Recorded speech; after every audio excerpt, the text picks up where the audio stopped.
The 2024 Olympic Games in Paris are going on. The event opened this past Friday, July 26, 2024, and will end in 2 weeks on Sunday, August 11, 2024. Whether the criticism is about France or the Olympics, there is rightly a good amount of negative press and controversies surrounding this year's Olympics in Paris. Social cleansing is pushing homeless people and migrants outside of Paris in preparation for the Olympics. France banning its French players from wearing the hijab, the Olympics and France allowing Zionist warmongers and terrorists into the games, French labor workers protesting exploitation including low pay and terrible working conditions, France and the Olympics allowing a Dutch-born convicted child molester to play in the games, having a widely canned Last Supper Olympics opening in Paris, declining ratings, and so on. So France and this year's Olympics have been absolutely dreadful. This video is about another but similar controversy. This year, the International Olympic Committee, the IOC, banned Russia and Belarus from playing in the Olympics. They made it so that athletes from Russia or Belarus will compete as neutral athletes, or AIN, which stands for Athletes Individual Neutral in French. The IOC did this, it said, because Russia, with help from Belarus, violated the quote-unquote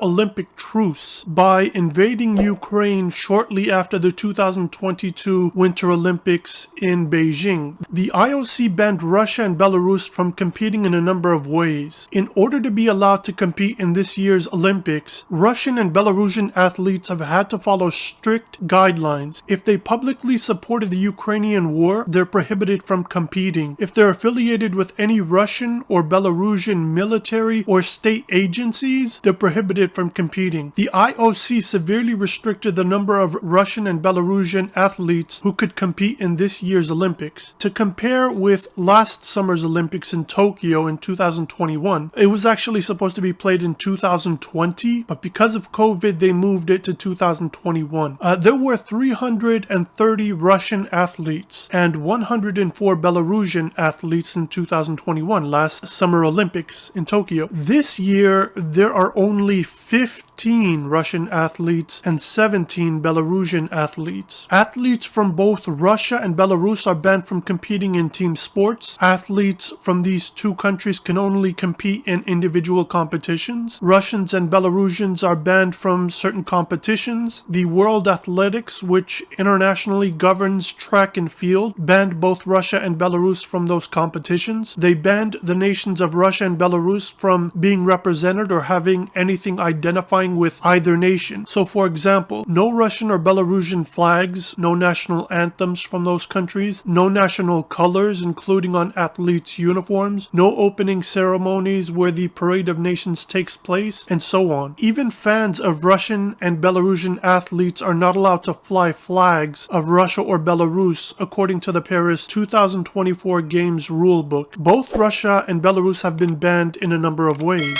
Israel, which has objectively committed far graver crimes and acts of evil than Russia or Belarus have with Ukraine, has been allowed to compete by the IOC. Israel uses starvation as a warfare tactic, intentionally targets civilians and civilian infrastructure, practiced rape and gang rape against Palestinians, commits torture and inhumane treatment, destroys drinking water reservoirs, etc. I'm not saying Ukrainians haven't been victims of human rights abuses and violations, but the level of evil that Palestinians have been up against and faced, compounded by the fact that Israel, unlike Russia and Belarus, receive all kinds of support from the most militarily capable and financially wealthiest nations in human history. Additionally, the level of evil and injustice is magnified by the Western media's complicity in the Israeli ethnic cleansing and acts of evil against Palestinians. Ukrainians don't have to deal with these monumental issues that Palestinians have been burdened with. There are many duplicities, including from these hypocritical Western states. 35 states, including Western countries like the US, UK, Australia, Finland, etc., all came out publicly and said they were against Russia and Belarus competing in Paris. These same two-faced countries also did not publicly disavow Israel from competing. And there are instances, like the United States, which has aided and abetted Israel in many ways, in which the IOC actively placates because the United States is expected to host 2 Olympic Games, a Summer Olympics in Los Angeles, California in 2028, and most likely a Winter Games in Salt Lake City, Utah in 2034. Even the double-dealing mayor of Paris, who was quoted as saying, quote, "As long as Russia continues to wage war on Ukraine, I don't want there to be a Russian delegation at the Paris 2024 Games. I would find that indecent," end quote. Why didn't this French bitch say that about Israel? She, like the majority of France's prostitute politicians, remained silent and complicit on Israel's prohibition. When confronted with the hypocrisy of banning Russia and Belarus but allowing Israel to participate, the IOC president Thomas Bach, a German, said, quote, "The situation between Israel and Palestine is completely different," end quote. It's not different, it's much worse. According to the United Nations, in over 2 years, the number of Ukrainian civilians who were killed totaled approximately 11,290. That's over a 2-year span. In nearly 11 months, over 39,175 Palestinian civilians were murdered, not to mention the countless wounded and maimed, and over 2.3 million Palestinians driven from their homes. Also, there are a few who argue that the IOC banned Russia and Belarus and not Israel because Russia usurped Ukrainian sports organizations throughout Ukraine, which belong to the National Olympic Committee of Ukraine. That argument doesn't hold weight and further exposes how the IOC and its president are covering for Israel's ass. For one, Israel and its Israeli occupying terrorists, the IDF, misuse Palestine's Yarmouk Stadium in Gaza as an internment camp to imprison and torture Palestinians. For two, Israel murdered over 300 Palestinian athletes, administrators, and coaches since October 7, 2023. Thomas Bach, the IOC president, is a highly corrupt individual. In the 2021 Tokyo Olympics, Algerian Olympian Fethi Nourine and his judo coach were banned for an entire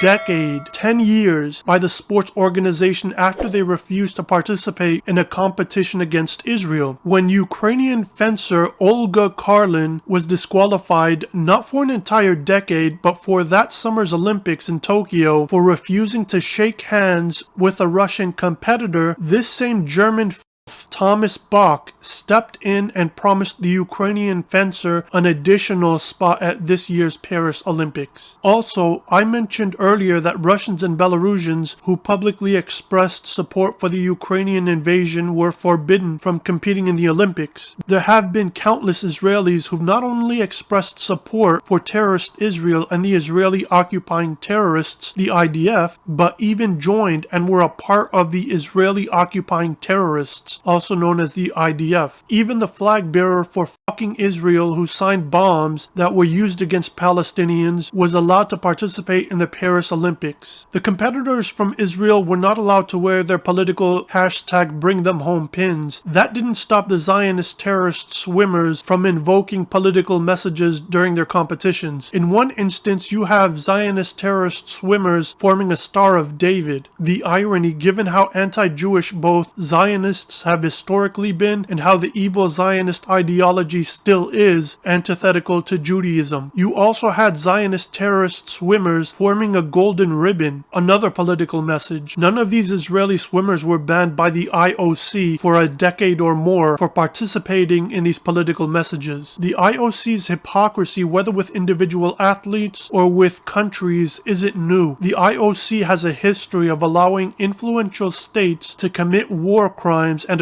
atrocities and allow them and their athletes into the Olympics. When the US invaded both Iraq and Afghanistan, the IOC didn't ban neither the US nor the UK. Kofi Annan, who was the UN Secretary General at the time, deemed the US-led invasion of Iraq to be illegal, which it was. There were no bans of these countries. It's a complete double standard. The IOC is very much like many of these international organizations like the UN Security Council, the International Criminal Court, the International Court of Justice, Interpol, the World Economic Forum, Human Rights Watch, the World Bank, the International Monetary Fund, etc., which meticulously carves out a path of special rules for special entities. Western countries are immune from these restrictions. Israel is immune from these restrictions. The IOC is a highly hypocritical organization run by a corrupt IOC president. Please like, comment, and subscribe. This video took days due to the amount of work there was on this subject matter. Peace.